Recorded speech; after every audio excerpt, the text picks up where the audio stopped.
Diqqat qiling, tezkor ob-havo ma'lumotlari. Assalomu alaykum hurmatli tomoshabin. O'zgidromet markazi 22-iyuldan 25-iyul kunlariga bo'lib o'tadigan ob-havo ma'lumotlarini e'lon qildi. Bunga ko'ra, Qoraqalpog'iston Respublikasi, Xorazm, Buxoro, Navoiy viloyatlarida havo biroz bulutli bo'ladi. Yog'ingarchiliklar kutilmaydi. Shamol sharqdan sekundiga 7-12 metr/sekund tezlikda esadi.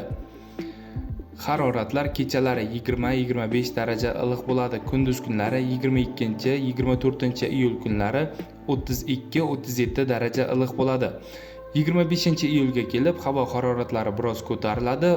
Kunduz kunlari 34-39 daraja iliq bo'lishi kutilmoqda. Toshkent, Samarqand, Jizzax, Sirdaryo, Qashqadaryo hamda Surxondaryo viloyatlarida ham havo biroz bulutli bo'ladi.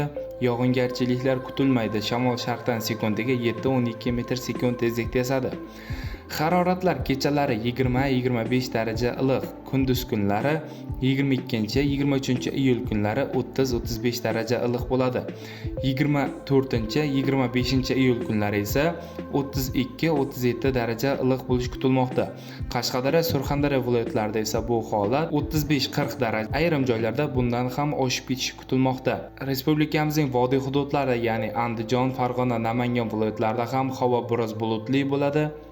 22-iyul kunlari qisqa muddatli yomg'ir yog'ishi, momaqaldiroq bo'lishi kutilmoqda.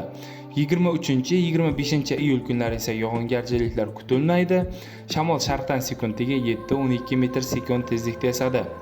Haroratlar kechalari 20-25 daraja iliq bo'ladi. Kunduz kunlari 22-23 iyul kunlari 30-35 daraja iliq bo'lishi kutilmoqda. 24 hamda 25 iyul kunlari esa 32-37 daraja iliq bo'lib turadi. Sizlarga yetkazmoqchi bo'lgan xabarlarim shulardan iborat edi. E'tiboringiz uchun rahmat, sog' bo'ling, salomat bo'ling.